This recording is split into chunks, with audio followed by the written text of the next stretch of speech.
Hello and welcome to the Sega Nerdcast episode 75. This is our year in review podcast, so we're going to be talking about all of the Sega games released this year, as well as some of the top Sega stories that came out throughout the year. I'm Chris, the editor of Sega Nerds, and with me this week is my annoying friend, Graham Cookson. How you doing there, Graham? Hey, buddy.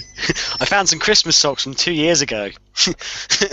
Yeah! So there you It's go. no longer Christmas, Graham. Christmas music is no longer allowed. It's a new rule. I'm sorry, it wasn't my idea, but it's the new law passed. The dead. Just burnt them. Also joining us is the mighty Kopke. How's it going, buddy? Hello, everyone. Fine over here. It's a cold weather. We're not used to this. We're normally like 25 degrees Celsius in Mexico City by this time of the year, but we're not having it. We're just below that temperature, which is pretty weird for us. But I didn't think it ever gets cold in Mexico. I just thought it's always blazing hot. No, actually, we always get the cold weather around July because it rains a lot.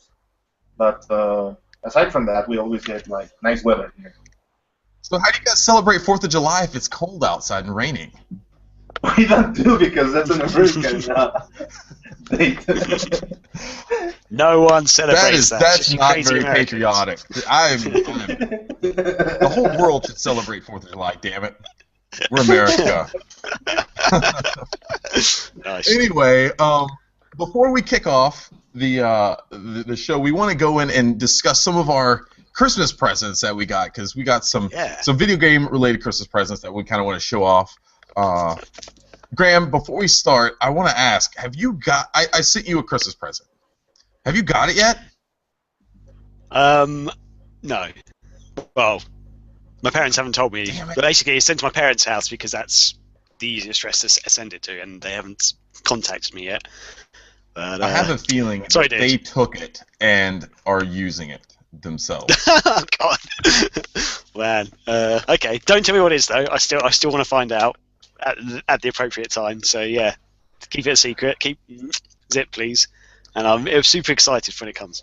Now, when we were shipping it off, the mail lady, not very smart. She initially had it going to Canada, and there's like a little there's a screen there that like shows all the information where it's all going to go. Viewing it as I was about to sign off the package, and it had your address, but then it had Canada on it. I'm like, wait a second, why does that say Canada?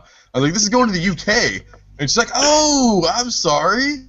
Yeah, it's good that you caught that. And wow. It could still have gone to Canada somehow, so I don't know. Okay, well, Graham in Canada, if you're watching, I hope you enjoy my present. Yeah. Hopefully okay. All right, Graham. So let's show us what you actually did get. Show us what you actually opened on Christmas. I was going to say, can you guys go first, actually? Okay. God, you always do this. Fine. Is that okay? Fine. I'm sorry, dude. Sorry, dude. Yeah, fine. Yeah, cool. Well, all right, Kopke. I mixed my birthday presents with my Christmas presents because the dates are really close, and I actually ordered all the stuff I wanted to buy for myself on those dates because they're really close between that November 17th and Christmas Eve. And I actually got a lot of stuff. Part of the stuff I got, I already made an unboxing for the site, which is a lot of Sega related products, which I really love. And it's a guy I already showed you guys. I was pretty jealous of that because you got a ton of stuff. Yeah, I was like, since this year I started like administrating more correctly my budget and all the earnings I do. So I really was able to save quite considerable amount to spend that money, and I really love what I got. It's pretty amazing. So as you can see, it's a lot of Sega stuff. I also bought this Phantasy Star Online 2 jacket, that the Sega Japan showcased in the summer, and I actually bought it. But the problem is that it's going to be released about around February, so I'll be getting it until next year. And same thing for the Mega Drive hoodie they sold with Mark 16. And I actually bought the Space Harrier Mammoth, which is a sub vinyl just as a Boss Adder I bought from Geek Life, which is like kind of a statue. And I'll be getting that next week, I think. And those were my Christmas presents, along with a lot of games. I bought I bought a copy of Castle of Illusion really cheap, and I also bought this Saint Seiya game from Bandai Namco Games. And as you can see, I also bought Puyo Tetris and Fighting Climax, which also nice titles. That's what I got for Christmas. So it was awesome. A lot of stuff along with a lot of clothing. So that's what's pretty much it. Yep. Very cool. I got a lot of non-gaming related stuff for Christmas. Got a new soundbar, a lot of stuff. But I did share with you guys really quick. I'll leave Graham's gift to the very end. So I'll show you. I got a Game Gear, which I have one already. Oh! Wow. Dude. So now I have a second one. It came with NBA Jam. Sweet! And best handheld ever. Yeah. Yeah, it is. Let's see here. So fucking good. And I got a Master System. Oh my god! Model 1. Dude. Which was the last of the North American released Sega consoles that I needed for my collection. I don't have a Pico. Oh, brilliant. And I don't really care for one, to be honest with you. So the Master System was the one I was hunting down, though. That's the one I was looking for. I really wanted that. I was trying to find one in good condition, and my wife came through and got me one. So now I'm going to have to add it to the shelf. I have to make some more room. So now, yeah, I have Model 1 and 2 Master System. I have all 3 models of the Genesis, along with the Sega CD for each model, and I have the power base converter for the Genesis as well. Then I have both model Saturns, and I have the Dreamcast, along with my Game Gear and my Sega Nomad. And I think that is it. I think that's all. For your Game Gear as well. Well, I have a Master the converter. I can just move them around. But you got that on the Mega Drive, haven't you? Oh yeah, that's right. And I got a European Mega Drive when I was in Europe. So I don't want to do that. I don't want to get too crazy with the systems. Except I might get some of the. I do want to get some of the Japanese Saturns just because they look so awesome. But that's just a slippery slope for me to go down because then I'm going to get obsessed with collecting all of them, and before you know it, I'm going to have a whole wall of just Sega systems. I mean, I already have. Good. It's already getting that way now, but it's going to get even worse. So you should at least speaking get of Japanese because video of games. The temperatures.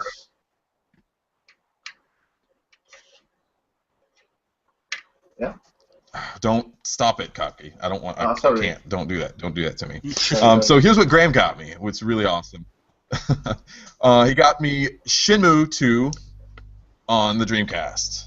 Thank you very much, Graham. So Graham was really excited for me to open this. If you guys have been listening to the podcast the last few shows, Graham has been saying it's going to be this like sexual gift. Erotic. Yeah. I was really concerned. I was very apprehensive about opening it on Christmas because obviously my kids are going to be there. I was going to be there with my wife's family. They're all going to be there with me. I'm thinking it's some sort of toy or something. And finally I told him, I'm like, look, dude, can I open this in front of everyone? He's like, yes, you can. I was worried you weren't going to take it. So he was really excited for me to open it, and he wanted me, my wife, he wanted my wife to record me opening it, and she did, and I sent it to him, and I think he was a little bummed out because I wasn't like overly excited when I opened it. But I had to explain to him that I was really hungover from the night before. While we were wrapping up presents, me and my wife's brother, my brother-in-law, got really drunk off whiskey, and so I had a really bad hangover on Christmas morning, and so I was feeling like crap. But anyway, dude, this is an awesome gift. Thank you very much for this, man. This is totally cool. He knows how much I've been wanting to get Shenmue 2, and it's in such good condition. You open up the manual, and it looks like it's never been opened before. Yeah, I was tempted to swap it with my one because I was tempted to swap it with my one because it looked better. Yeah. You bastard. But I didn't. It's okay. That's the one I got you. I wouldn't have minded if you did. So anyway, that's pretty much what I got. We got the kids. That's a good thing now about having kids who are old enough to play video games, is because I can now buy video games for them that I kind of want. So we got my oldest son, Lord of the Rings, Shadow of Mordor, and that's an awesome game. We got Super Smash Brothers, and then we got some like other games for my smaller kids, like Just Dance, some Lego Marvel game, and things like that. So lots of other video games, but they weren't necessarily for me. I hear that you enjoy dancing to Let It Go, the hit Frozen song. I love Let It Go, I'll be honest with you. And I was playing Just Dance with Isabel, and we were dancing our little hearts off. So let it go. All right, Graham, you're up. Yeah. Okay. Right. I'll get the boring one present out of the way. But I love it. I got Far Cry 4 for the Xbox 360. Woo! And really enjoying it so far. I haven't finished it. Not as good as Far Cry 3 because the storyline in Far Cry 3 is so much more entertaining, but it's still entertaining. They've done it really well, but a little bit easy. It's very easy to get through stuff. But yeah, there you go. Got that. So I'm really happy I got that though. Been playing it for ages, well, pretty much for the last 3 days solidly. This is a present my brother got me, which I think Chris would appreciate. Maybe some other viewers. Let's see. I don't know if you can tell what I'm wearing here. Oh, nice. Very nice. Dunder Mifflin. If anyone doesn't know, this is. Yeah, it's from the American office. It's one of the shirts that the people in the warehouse wear, basically. And my brother went to, was it CBS Studios or whoever makes it, or NBS? I can't remember what they're called. The American studio that makes it. He went to them in America and actually bought the shirt from their studio tour place or something. I don't know. But yeah, so it's pretty cool. I'm going to take it off now because I'm really hot. Cool. I've got one other gift I wanted to have a look at. Which I'm not sure what it is, to be honest. So I'm gonna have a look at this. Apparently it's come from Chris Powell. Hey! Oh my God! What? Hey! Oh man! Surprise! What a turn of events this is. Graham is gonna open. Graham actually has those. Yeah. So for those who are listening to the audio show, Graham actually got his gift in today, and he's gonna open it live on air. This is a Sega Nerds first. We're making history here. Is it okay to open on the show? It is. Yeah. Okay. Man. Okay. Because my parents were like, why didn't you open it here? Because I had to go and pick it up from my parents' house. And I was like, I don't want to, because I was just worried that it's going to be like something like you were worried over me. It's going to be a blow-up doll or something. I okay, I'm opening it. A special gift, though. Oh my God! There's another layer. I've got another package to open. Let me in. Okay, hold up. There's no. Okay, I'm gonna have to use my teeth. Apologies for any rustling sounds, viewers. Won't be the first time. I think he's actually eating it too. Oh, what is this? Okay, it's some sort of clothing wear apparel. No. Oh, nice! That is awesome. It says it's like a Christmas themed shirt, and it says "Now I have a machine gun, ho ho ho," which for anyone who doesn't know, that's from Die Hard, and awesome. I'm going to put this on. 1 second. So Graham is a big fan of Die Hard. It's his favorite Christmas movie. He loves the video games, so it's basically a Die Hard themed Christmas sweatshirt. It fits and everything. Brilliant. This is my first Christmas jumper I've ever had. I've never had a Christmas jumper before. This is really exciting. I was hoping so it'd awesome. get there in time for Christmas. That way you could wear it on Christmas. It's not really the Christmas season anymore, but yeah, it is. It's still technically in the 12 days of Christmas. 5th of January is when 12 days of Christmas ends, so I've got a few days to wear it. Yes. I might wear it to New Year's tomorrow. I was going to wear a smart shirt to the New Year's party I was going tomorrow, but I might just wear this instead. This and nothing else. Maybe some shoes. Just hang some mistletoe for your penis. Oh yeah, I love it. I love it. Oh, it's actually really comfortable as well. Good, man. I'm glad you like it. Look at all the stuff it's got on it. It's got like a machine gun. It's got dollar signs. It's got it's got a limousine and a police car. Oh, that's so good. It's so beautiful. Thanks, buddy. No problem, man. Thank you. I'm glad you like it. Yeah.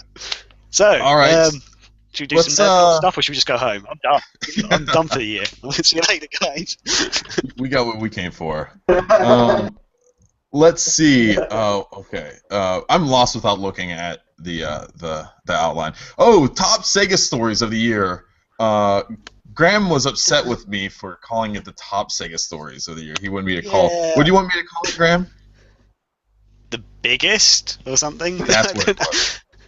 When you said top, I kept thinking of the best. But okay. Anyway, that debate's over with. Yeah. It almost came to blows. So we're going to look at the three biggest stories of the year. And the first one was Sega announces Yakuza 5 headed to the West. And this one pretty much just came out of left field. It was during the PlayStation Experience earlier. It was in December, right? It was earlier this month, wasn't it? Yeah. And along with Sega it's announcing Yakuza 5 coming to the West, it's going to be coming in next year digitally on the PlayStation 3 in US and Europe. But they also announced that Yakuza 4 and Yakuza Dead Souls were available that day to purchase on the PlayStation Network, which is just a huge, huge thing. And I don't know, what were your guys' reaction to this news? Oh, good. Very, very happy, because Yakuza 5 is one of... well, the Yakuza franchise is one of Sega's best modern franchises, basically, and it was so annoying when they released in Japan like ages ago, and their work didn't seem to be bringing it over to America at all. So the fact they're releasing, even though it's just download only, I'm still super psyched. So yeah, very happy. I'm happy I bought a PlayStation 3 now. Yeah. Nice. Kopke, yeah, what about you? People got really excited. People got really excited about this. They were like asking for this. They said, there are 3 titles people are asking too much, like Shenmue, which they ain't gonna get.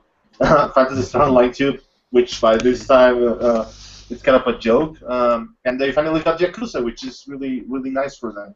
And you could see all the excitement. People were talking all day about this. It was also a global trending topic on Twitter, which is kind of big, considering how many countries are speaking about this. It was even in the upper side. It was like the third most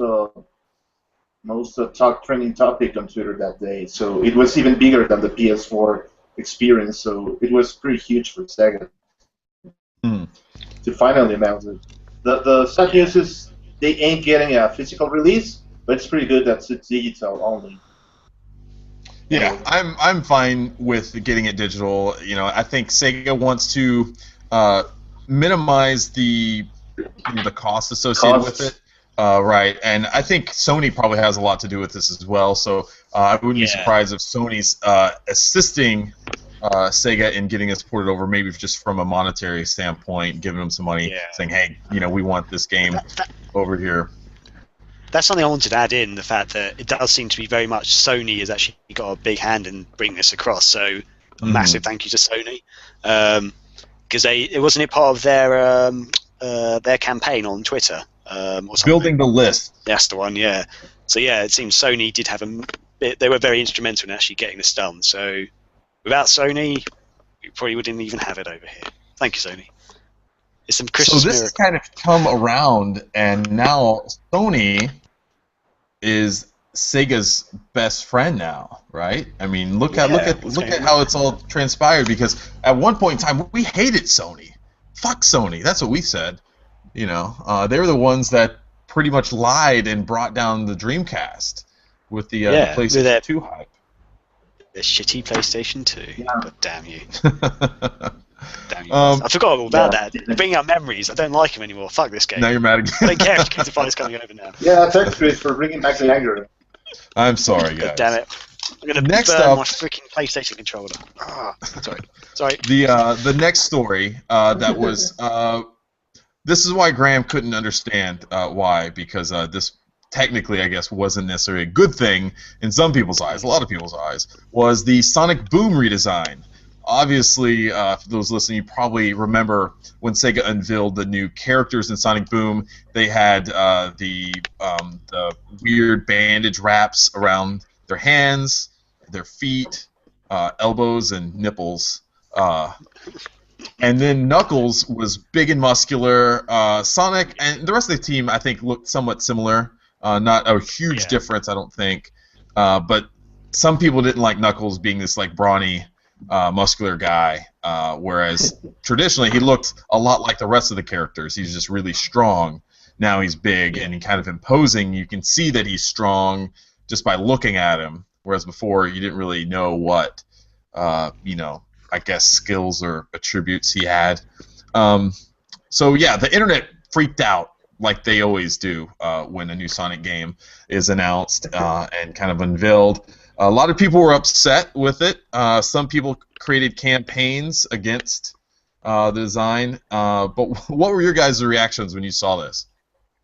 Well, to be honest, I wasn't that bothered by the new design because I thought it's like a sort of side game, as it were. I don't think it's part of the main Sonic franchise. And I thought I could see where they were going with it. And to be honest, I wasn't that bothered, but I wasn't super excited either. I was kind of apprehensive in the whole, where are they going with this sort of thing? Like, what is the twist? Because they always seem to add a new gimmick or twist into Sonic games, which always seem to fail.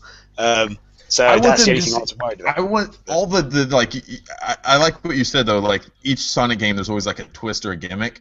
I want a Sonic game that compiles and combines all the different twists and gimmicks into one Sonic game. It's just like a mishmash of all this crazy shit.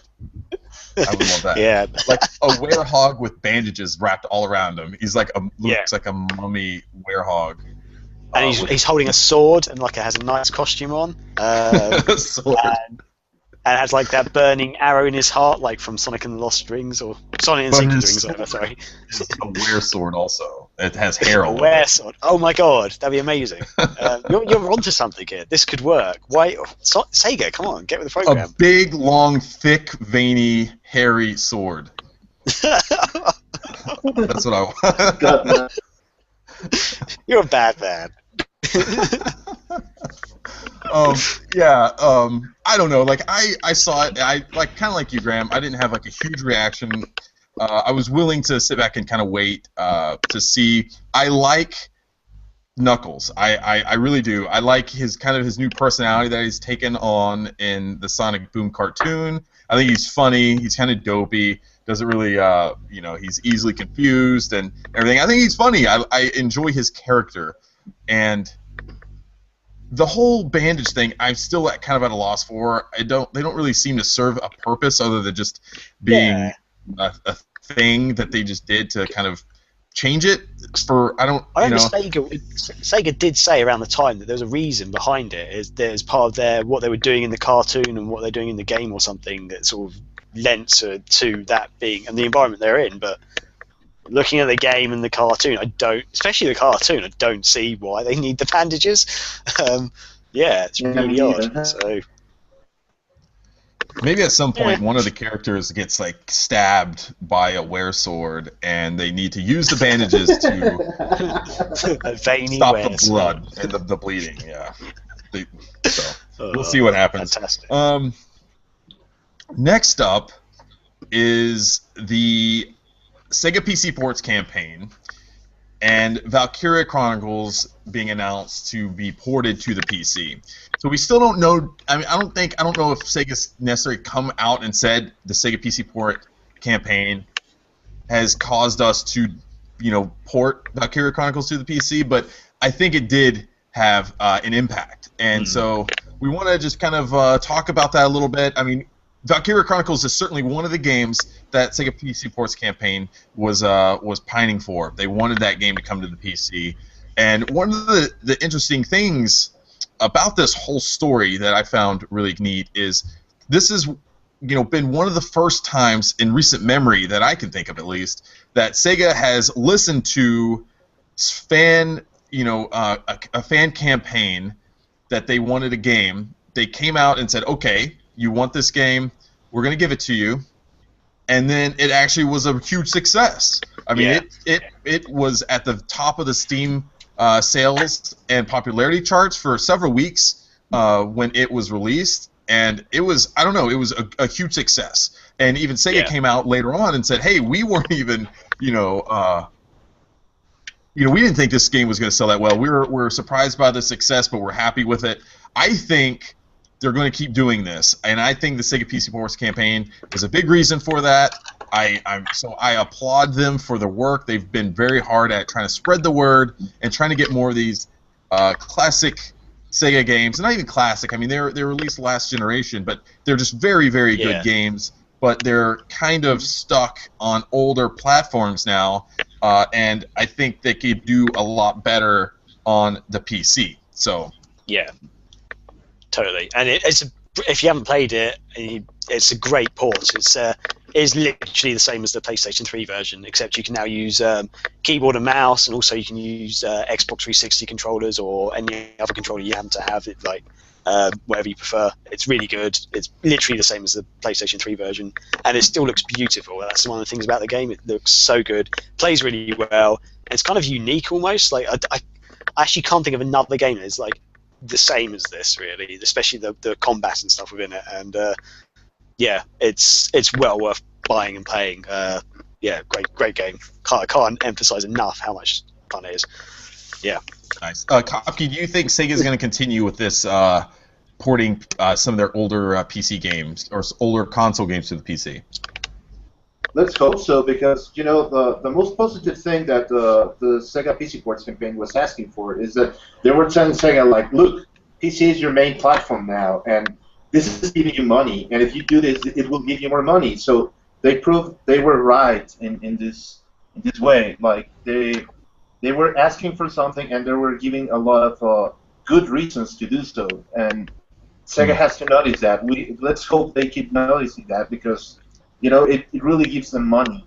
Like, for example, most of the titles they are releasing on PC, they always sell. Football Manager is your top brand, and it's on PC. Same thing for Total War and the Company of Heroes. And Alien Isolation actually sold more in PC than on the other platforms. So it's telling you that the hardcore Sega fan base is there. So I think you can correct me if I'm wrong, but I'm fairly certain Sonic and All Stars Racing Transformed also sold brilliantly on the PC. Yeah, Sonic Generations. Sega's definitely been supporting it a lot. And Sonic Generations as well. Yeah.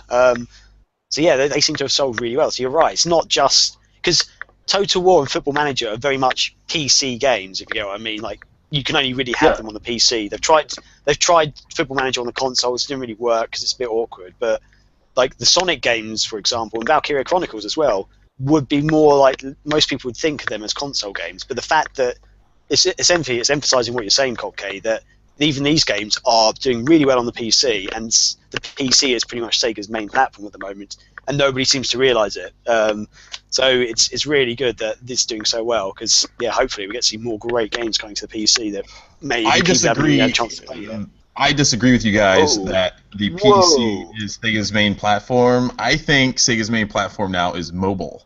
I think that's where their main focus is now, and I'm going to show you guys why that is. I'm not saying it's right. I'm not saying that I want Sega to continue to focus on mobile. I'm just saying I think that's what Sega's main focus is now, with the PC coming in a close second.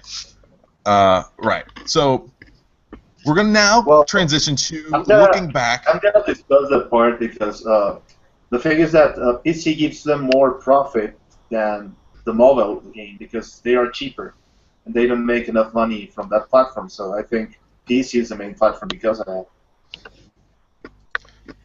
Yeah. So, okay, we'll see. We'll talk about that. We'll look at how many games Sega released on PC versus mobile this year. So now what we're going to do is we're going to go over and take a look at all the games Sega released in 2014, starting from the very first of the year and work our way all the way into December. Now, last year, Sega had a huge year in that they released a ton of games. They released 44 games in 2013. And yes, it was nuts.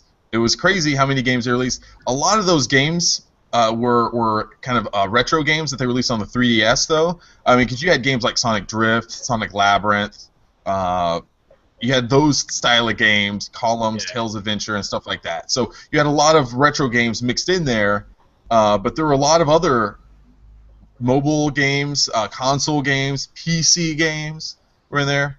But let's start with this year, and beginning at the very first of the year, January 2nd, Sega released Sonic and All-Stars Racing Transformed on mobile. Now, this is obviously the Sumo Digital did this, and it was the most notable thing about this game was that it was free to play, and there were quite a few microtransactions throughout the game. Now, a lot of people were upset about this because they wanted just basically to pay, for the game and have all the characters and that kind of thing. But I think that Sumo Digital did a pretty good job in allowing you to play through the game and not be forced to have to pay in microtransactions. Like there was ways that you can play through the game, unlock most of the stuff without going through too much trouble and having to pay to kind of get ahead. But I thought this was a really good port. What did you guys think about the game? Yeah, I didn't play it because I don't have a phone that works. Did you play it, Kopke?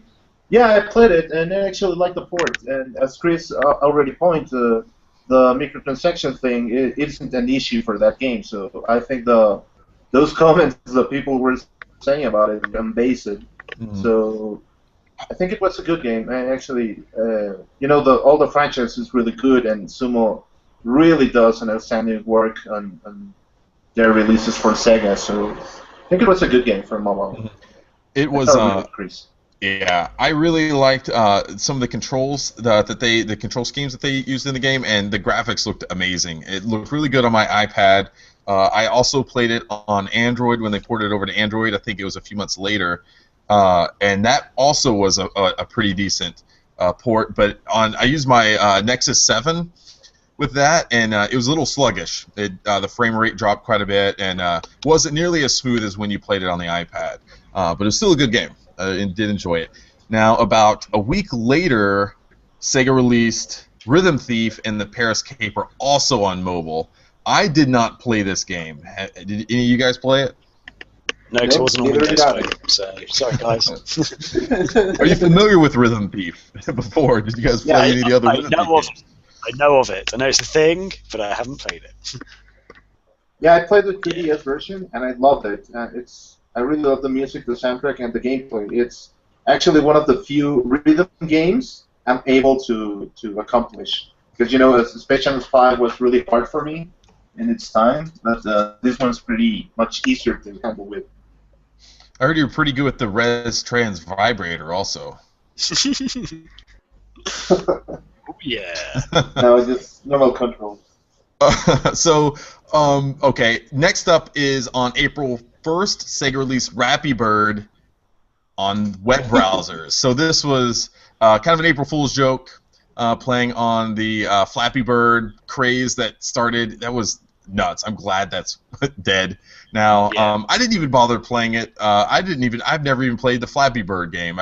I'm such a non-mobile gamer that I wanted nothing of that whole Flappy Bird stuff. But I did think it was funny that Sega was like, hey, here's Rappy Bird. And, of course, the Rappies. Graham, why don't you tell them where the Rappies come from? From Fantasy Star Online. Woo! Yeah.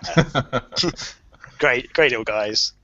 Annoying creatures. Surprisingly tough to kill, as far as I remember. I enjoyed killing them. Yeah. Well, they were the sneaky buggers. They wouldn't drop anything. They'd act like they're dead, and then they'd get up again and run off, and you have to try and hit them to actually get a pickup. So they were awesome. Actually, yeah, they're great. I love those guys. Now you feel bad. Let's see. Next up is April 11th. This is a game Graham loves dearly. Football Manager Classic 2014 on Vita. Oh yeah. Oh yeah. Now tell us about this. I didn't play this either. I'm not a Football Manager guy. I hate soccer/football as it is, and I don't like sports simulations. So mixing those two together, makes me angry. Yeah, I haven't played the Vita version, but I have played the Football Manager games on the PC, and they're so addictive that I do like football, but I'm not a big football fan. I'm not a big football video game fan either, but there's something about Football Manager. It's just like, well, because I've got the one I played the most was probably Football Manager 2011. I know it's a few years ago now, but I've really got into that. I was playing that for months and months and months, and I've played a few bits of the other ones, but I don't really have enough time to play them anymore. But yeah, I had to play the Vita one because I reckon it'd be cool on the go, to be honest. Like yeah, this game was notable though because it got a boxed or a packaged in Vita. Why can't I? What's the word I'm looking for? It was bundled. Thank you. It was bundled with the Vita, so it had an actual Football Manager bundle. It came with a game. That was released only in Europe, but that was pretty neat to see that Sega and Sony teamed up to do that. I want to say, wow, I want to say that this was the last game that Sega has teamed up with Sony in creating a bundle for, and now the new Yakuza 0 bundle. So this is the last game in between there. It was now Sega and Sony are teaming up for the Yakuza bundle for the PS4. And the last game to do that was Football Manager Classic 2014 with the Vita. Now, moving on, dropping some knowledge here, Graham. That's what we do. Moving on, April 16th was Sonic Jump Fever on mobile also. Now, I played it. I didn't play Sonic Jump, but I did play Sonic Jump Fever. I thought it was okay. It wasn't one of my favorite, games. I played it for about a day. I think I might have been, Sonicked out on the mobile because I did play Sonic Dash so much. I just found that Sonic Dash, I thought it was a lot more fun. The gameplay was a lot more fun than Sonic Jump Fever. I did think that adding the Fever mode probably was a good touch to the game, and having just playing the game and imagining it without it, I think the game, really benefited from that whole mechanic. But what did you guys? Did either of you guys play it, Graham? No. Not available on Windows Phone. If it's not on the Windows Phone, I'm not going to play it. Well, unless it can work on my iPhone 3GS, but no new game seems to do that at all. So, yeah. But there you go. Yeah, I haven't played it. That's like essentially wanting a brand new video game coming out today to be compatible with the Xbox, the original Xbox. Yeah, well, why not? Why wouldn't you do that? Come on, guys. Make me an Xbox game. I want to play on my PlayStation 1 again. Where's my Saturn games, damn it? Yeah, I know. Yes, next year. They could just make it for the Windows Phone and I'd happily play it. God damn it. God damn it. Anyway, coming up the following month, Dragon Coins, also on mobile, because it's one of those coin pusher games. I'm sure if you've ever gone to a Chuck E. Cheese or anything else, it's one of those games where you essentially you put a coin in and there's all these coins standing on a little platform, and there's a little mechanical pushing thing that will push the coins forward, and you're hoping that one coin you threw in there is going to be the one that just tips them all over, and all this money just comes flowing down. And it never does.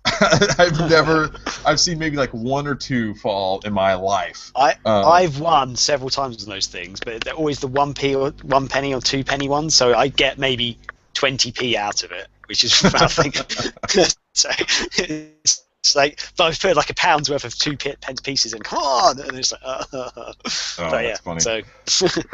That's just a waste of time to do it at that point. But this game was cool. So you get the idea of that it has that gameplay style where it's pushing coins and you're constantly like flicking coins up to add it to the pile. But it also has like an RPG element where you're battling against monsters. And it's kind of neat in how they implemented it.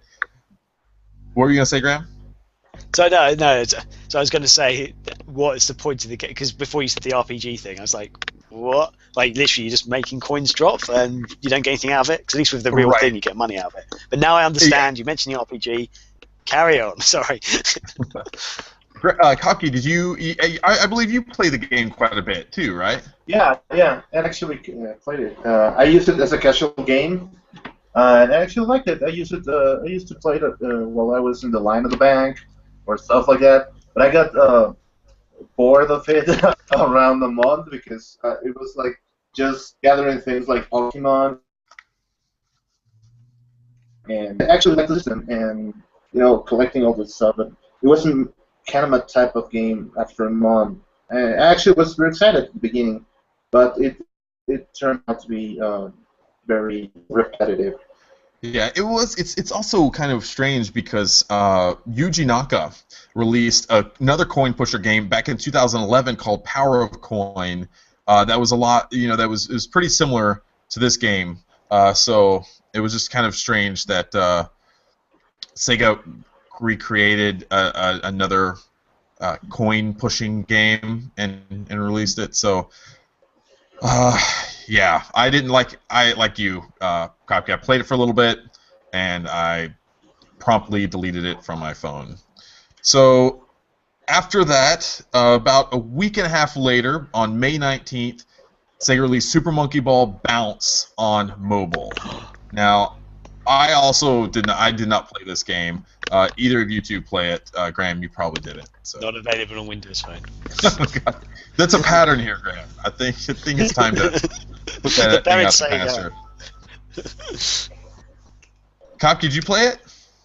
No, I wasn't even excited for this. This was more like Peggle, and actually Lee made a lot of fun of that because of this similarity. So I was with Lee on that one. Yeah, so maybe I should go back and give it a chance. But I did not play Super Monkey Ball Bounce. See, but I'll tell you what I would did play. On July 31st, Sega released Crazy Taxi City Rush, which was it came out. There was a lot of excitement surrounding the game. It was weird because it had like a new like aesthetic to it. The visuals looked a lot weirder. Like all the characters looked almost like plastic figures or something running around, rather than just that traditional Crazy Taxi style. They kind of overhauled all of that and did it on mobile. And it was also weird because you don't have full control of the car anymore like you used to in Crazy Taxi. It's like a constantly moving car, and you're just changing directions to going down roads and things like that. I did play it quite a bit. I did enjoy it. There was some neat. Sega did some neat promotional things. They had Hulk Hogan in it. They had Santa Claus in it, and so there was some pretty promotions that Sega ran with Crazy Taxi City Rush throughout the year. But it's another one of those games I played for a little bit, and it didn't have that longevity, and it didn't really kind of connect. I didn't connect with it as much as I did with like Sonic Dash. I really enjoyed that. So I played it and kind of put it to the side. Kopke, do you have anything to add on that? No, I didn't play it. I wasn't pretty excited for this one. Okay, let's see here. Now we're moving into September. And finally, it's not a mobile game on September 20th, and this technically, it's a quasi Sega Bayonetta 2 was released on September 20th. Sega obviously didn't develop it, but they own the IP. Nintendo published it for the Wii U, and it came bundled with the original Bayonetta, with some added costumes with some cool Nintendo characters. But man, this game was super badass. I played this a lot. I pretty much, that's all I played the week of release. I beat it in about like 4 or 5 days. Really, really enjoyed Bayonetta 2. I can't say enough good things about it. Like the gameplay, probably just from a pure fun gameplay standpoint, probably one of the most fun games I've ever played. I have to say, just from so much fun. There's just such gigantic bosses.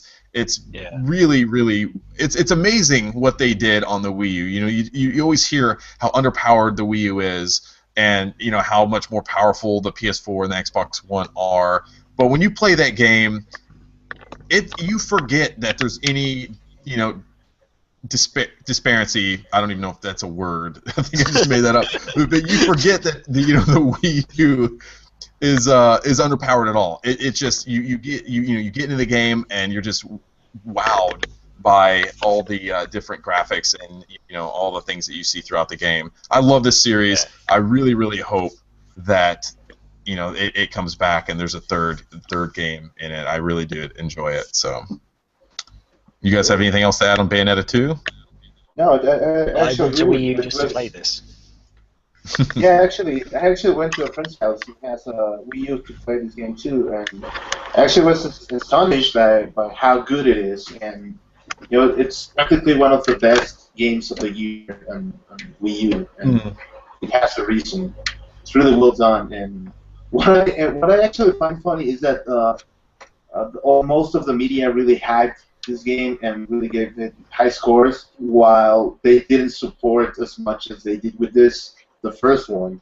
So that was kind of my, the thing that I found odd with most of the media out there, because they didn't support the first one, and this actually improves the mechanics from the first one. So there's obviously a Nintendo reason for that. So, right, and it's good for fighting the games. There was also, the big backlash that came out over like the over-sexualization of Bayonetta and all that silliness. I didn't have any problem with it. I loved it. So keep not probe. Why did I say that? Passion games. Thank you, Graham. Yeah, you guys keep doing your thing over there. Don't worry about people who are these easily offended people over here. I want some more Bayonetta. So in October, Sega released Alien Isolation, which was arguably one of the most hyped games of the year for Sega. I was really hyped up for this game. All the stuff I watched quite a bit. I had to kind of pull myself back because right when they started releasing all this, footage of the game, I was watching all the videos, reading all the articles, and everything else, all the interviews with the developers. But then I realized, like, man, I don't want to spoil too much. I kind of want to just come into this game and have like a fresh experience. You know what I mean? And so I kind of pulled back from that. I stopped watching all the trailers and all that stuff. And this game is such a joy. It's so scary and like just stressful playing it. It's a lot of fun. I think Creative Assembly did an amazing job recreating all the feeling, the set pieces, and everything from the original movie. It really makes you feel like you're back there. If you're a fan of the Alien series, the movie series, I think you'd absolutely love this game. And I think the Creative Assembly did a good job at restoring some respectability to the Alien video game franchise after Colonial Marines was just a train wreck. I think they did a really good job in doing that. So now, Kopke, I know you played it quite a bit too, right? Yeah, and actually I agree with you. This game really erases all the bad things the Borderlands company did with that other game, and it was really outstanding the way they did. I mean, we were expecting something good. Sega had a really good challenge because they had to do a good game. They were about to lose the license for the Alien games because of the previous one. So what I really loved about this one is that it has a lot of fan service, and more than a game telling you a story, it's more about experience. And Creative Assembly really did well accomplishing that. That's I think the most interesting part of how this game really accomplished and being a success. And it really sold too well. I mean, you play all the other versions. You can play the Xbox version, Xbox One, PS3, sorry, 360, PS3, and the PS4 versions, and all of them look quite amazing. So it's really a really nice standard for Sega games out there. So this one was really, it set the bar of what a Sega game can do, because all the media out there were underestimating Sega, and this one was really outstanding. Yeah, I've been playing the game on the PS4. Graham, you've been playing it on your Xbox 360, right? Yeah. And so, what did you think about, just from like a graphic standpoint, what do you think about the game on the 360? Pretty much amazing. I know obviously the PS4 and the Xbox One and PC versions are going to look better and stuff, but on the Xbox 360. The main thing is the lighting effects are so good. They're just everything's so atmospheric, and that's the great thing. Because I mean, there are possibly some games on the Xbox 360 which might be slightly more detailed, slightly better graphics, but lighting, like, they're fantastic on Alien Isolation, but the lighting effects are just so bloody good, to the point that flickers of shadows that of just like an object on the wall or something that's like getting a flat shadow flickering. You really notice it, and it really makes you freak the fuck out, because it could be an alien, basically. There's many. I still haven't finished the game. I barely played it. I met the alien like twice, and I just shit myself when I met it. So I haven't been able to finish. I am too scared to play this game, and it just I was literally jumping at my own shadow at points. I love what they've done. Even though I haven't finished it and I haven't got very far in it, I just. Those 3 hours I played of the game, wow. Those are 3 of the best hours I've actually played in any game, like in the last generation. It's so much fun. I wish I just grew a pair of balls and could play it properly and actually complete it. You should go back and give it a try, because Creative Assembly released a couple new difficulty modes recently. One that's like ultra hard, and one that's like really easy, which you see the alien a lot less. And so it might make it a little bit more manageable for you.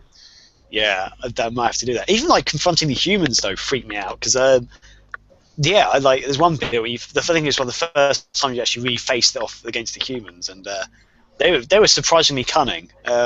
Like, I hid behind a pillar at one point, and most games, like for example in Far Cry 4 that I've been playing a lot lately, I can be sitting pretty much in plain sight of people, slightly out of the way, out in the corner, and they won't notice me. In this game, they do notice you. Like they've got more awareness and stuff. And yeah, big fan. So, and hats off to Creative Assembly. Basically, they're such good developers. They're pretty much, in my mind, they're pretty much Sega's best development studio. I think they do everything they've touched is brilliant. So yeah.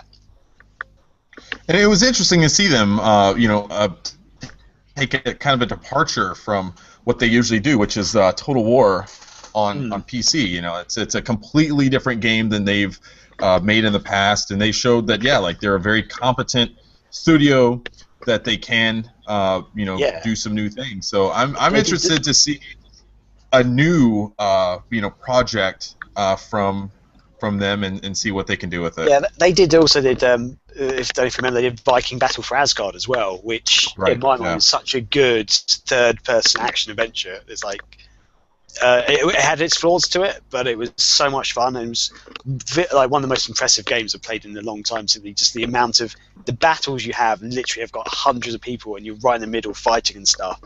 And so Creative Assembly, everything they've touched, I've basically loved. I think Sega should definitely use them more, like you say, for other things aside from Total War, which is still fantastic, but they can do so much more, basically. For everything. Just make them develop everything. Just close down everything else. Just keep the Creative Assembly.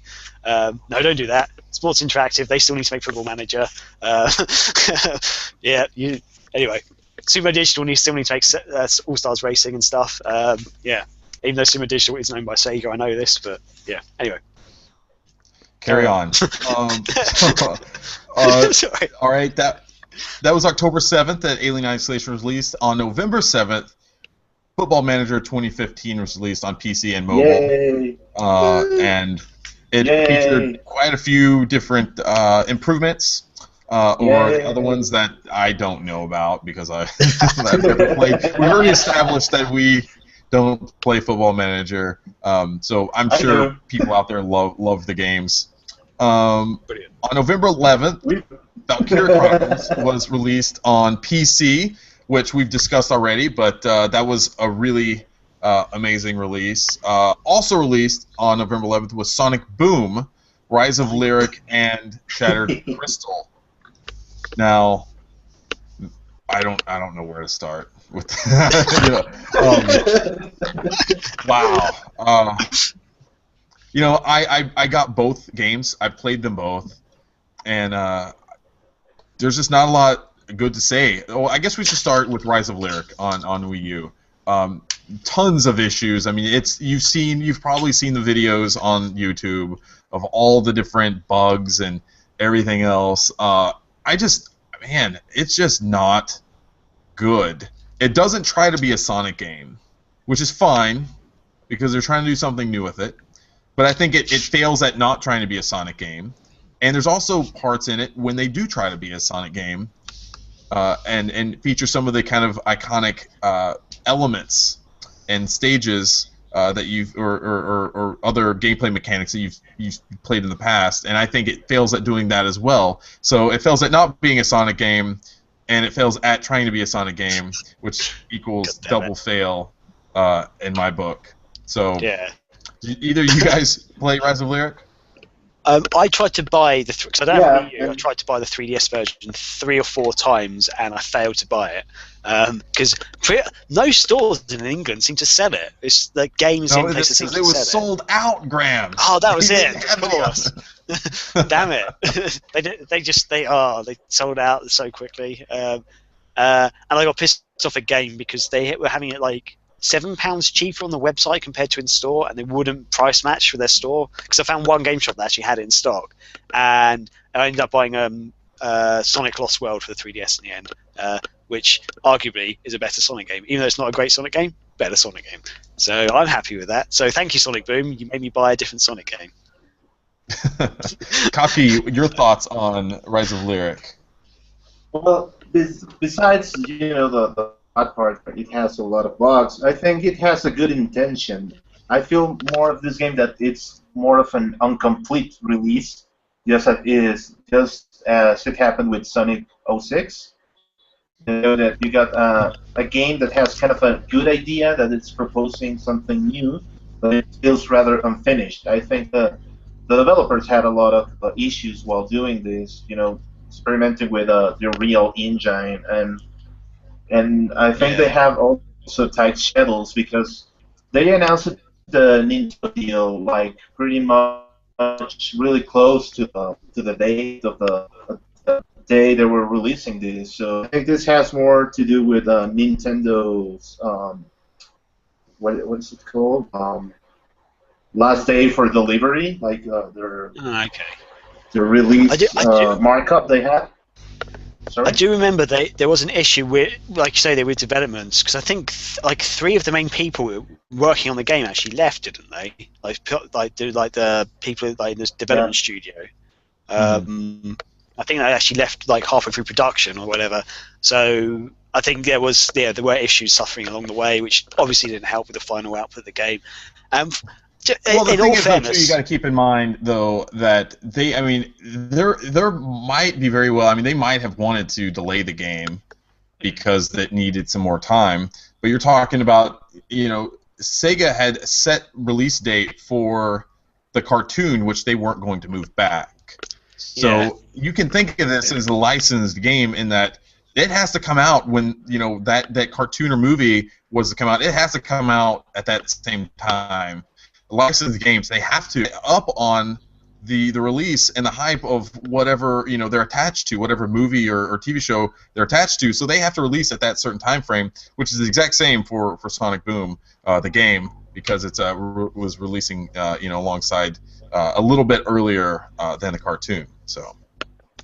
Yeah, I guess so. Another point is that I found Sega taking a very risky decision on making a new studio develop this. I think if this game was developed by Creative Assembly or like Sumo Digital, I think they would have gotten better results because they're more used to the Sega workflow and to releasing into many consoles a single game. So I think that was also part of the issue, like choosing something new to develop this.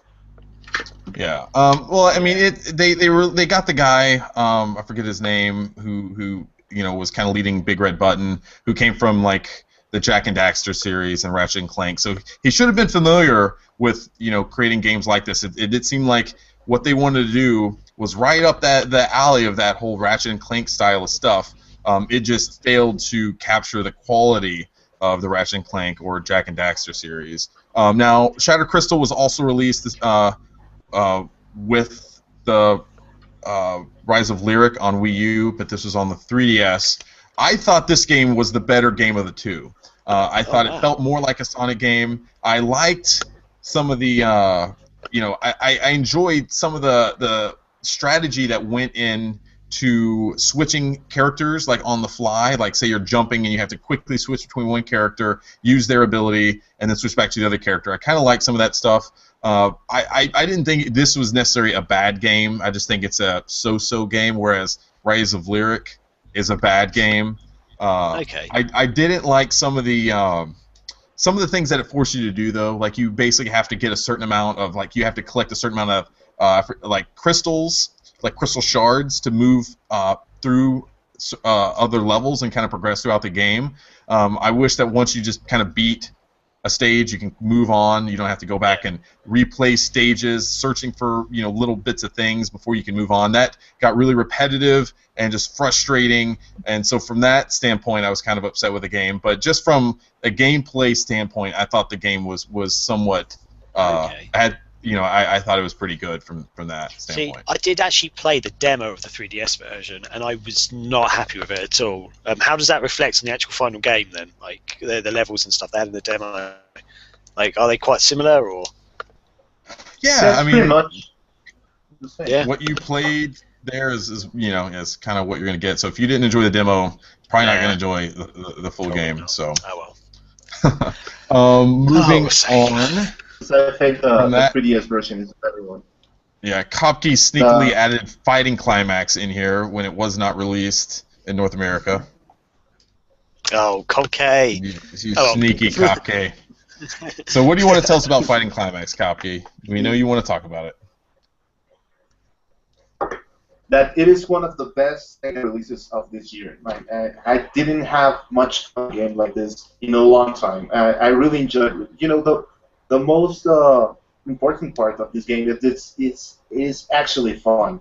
It's way too fun playing this. All the combos, all the animations, all the system, and they made their own fighting system for this game, and it's really, really amazing. You can really spend hours playing this game, and it's been really a long time since I hadn't had a proper Sega fighting game, and this one is it. And it was not only because of the characters or for that, because it's a really, really fun game. That's the biggest part of Fighting Climax. It's worth importing it. Japanese PSN account or are able to import this game, do it because it's really, really good. And it's a real shame that Sega is not releasing this on the West. It doesn't have so much content to localize besides the menus because most of the texts are in English, but it's really amazing. And we've been enjoying. Most of the community bought it because of that, and it's really a outstanding game. I will place this game and Alien Isolation as the best Sega releases. Cool. As the best two Sega game releases this year. Seems like it'd be an easy game to translate over and localize for other territories, being that it's a fighting game. There's not a ton of text associated with it, that kind of thing. So we'll see what happens. It'd be great to see it come over here. Next up, November 18th was Hatsune Miku Project Diva F Second was released on the PlayStation 3 and the Vita. I played a little bit of it. I'll tell you what, I got my fair share of Project Diva F the first go around, so I played it a little bit. I enjoy the gameplay. I like the rhythm aspect of it. The music, I'm not a big fan of. I don't enjoy that pop, like Vocaloid stuff. It's not for me. Some of the, there are some quirky, catchy songs to it, but I can't do it. And then all the, when I play the game, my wife walks in and sees me playing it. It's kind of embarrassing, when I'm playing this game. There's all this like girls singing, this Japanese pop songs, and there's this like anime-style girls dancing on the TV. She's like, "Why am I married to you?" And so there's a little bit of that mixed in there. But I know a lot of people really like the game as a quality game, and it was nice to see it get a sequel over here, and hopefully, it keeps going on from there. Awesome. Yeah, I agree. Now, December 3rd, this is Graham's big release. This is your moment, Graham. Sonic Dash was released on Windows Mobile. Yeah, it was. Da, da, da. Where? Is it booting up? Loading Yeah, up now. just It's about. gonna take a Bless while Studios. because It's so sexy. Yeah. Why is it taking so long? Load because faster. Windows Phone. Now you're a Windows Phone. Now it's loaded. Yeah, Sonic Dash. Woo! So happy that Sega's actually done this. So, ooh. But you didn't get Daily that reward. awesome What the hell's that? Android Sonic unlockable character, which is pretty cool. So while Graham's playing the game, Graham must be the only one who downloaded that on Windows Phone. The last release. Thank you, Sega, for catering just for me. I love you. they released that just for release you. all the other games. I'm running along. Yeah. Yay! Anyway, fuck it. Sorry. Carry on. The last release of the year, on December 8th, was Chain Chronicle on mobile. Now, this is a game that was really popular, super popular in Japan. It was a real-time, free-to-play RPG.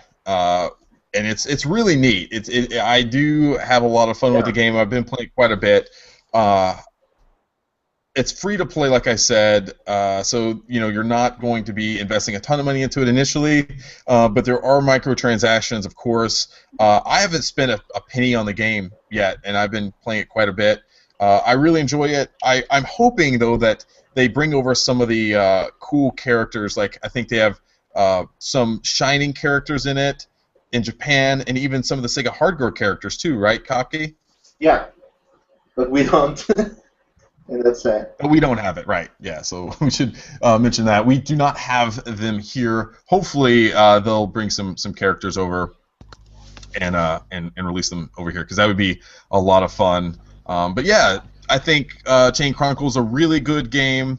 If you guys haven't played it, just go give it a try. I think you'll probably enjoy it if you enjoy RPGs. Like I said, it's a real-time RPG, so it's a little bit different, and it has some, it's geared toward mobile.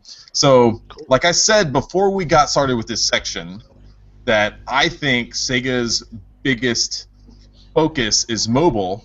Now, out of all the games, Sega released 19 games this year compared to 44 last year. Out of 19 games, let's see here, count 1, 2, 3, 4, 5, 6, 7, 8, 9 were released on mobile, and 10 were released on other consoles. So I think it's pretty. Half the games Sega released were on mobile. So I think it's going to be something we're going to continue to see. Sega has adapted to the mobile market. I think it's really smart of them to do that.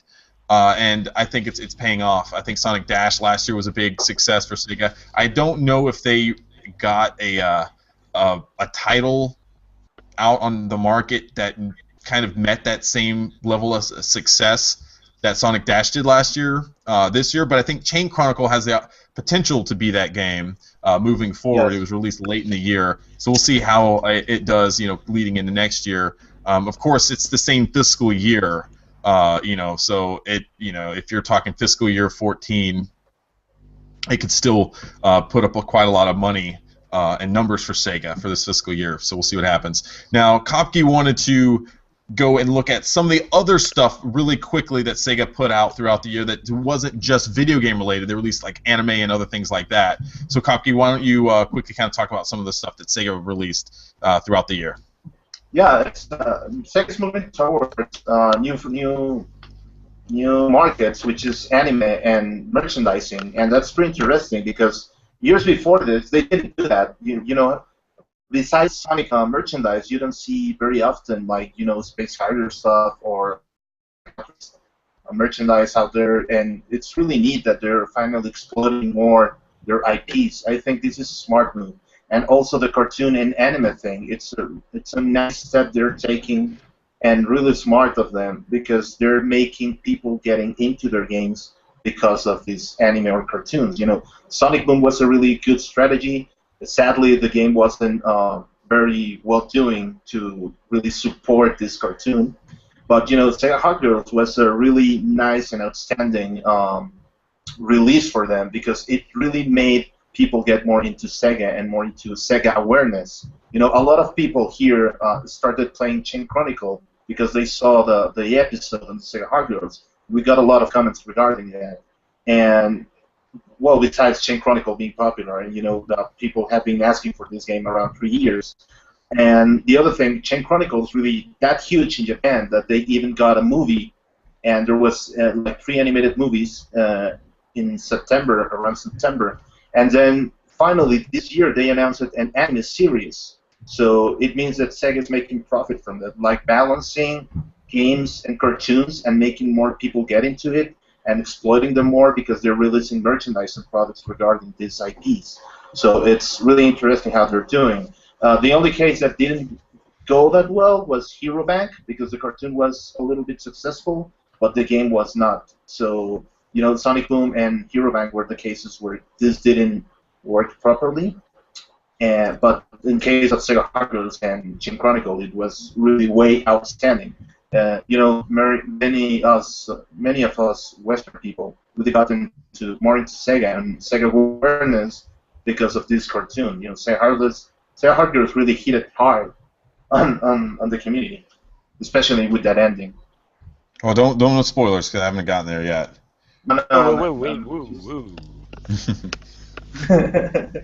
I'm not doing that. We'll let you know the ending and get depressed. If you guys don't profiteer with that ending, it means you guys don't have a heart at all. Like it really hits hard on the top part. And mostly the second, that ending really fits really, really well. You're gonna end up like really. It's really an emotional moment for any Sega fan we have here. Okay. Shh. So was that it for the other releases, Kopke? Yeah, it's mostly anime merchandise. Yeah, cool. But they're really making a profit out of this. So that is pretty much the year in review for all the Sega stuff. We're going to give next week, the first podcast of 2015, we're going to talk, give our impressions. We're going to go into a little bit more where we're going to talk about what we think Sega should do this year or next year, which is say moving forward, whether we think they should continue with the mobile stuff or change directions. Maybe some more PC games, what you guys would probably love to see. So tune in next week for that. Really quickly, though, Kopke is going to announce some winners for a Hatsune Miku Project Diva F second bundles or DLC that we had announced a few weeks back. So I'll turn that over to you, Kopke, and you can announce those now. Yeah, we got 4 for Facebook and 4 for Twitter. So the ones for Facebook are Christopher Freitas, and Ashley Nicole Beanie, Amelia Bennett, and Alessandro Sampi. You guys got your Hatsune Miku DLC codes.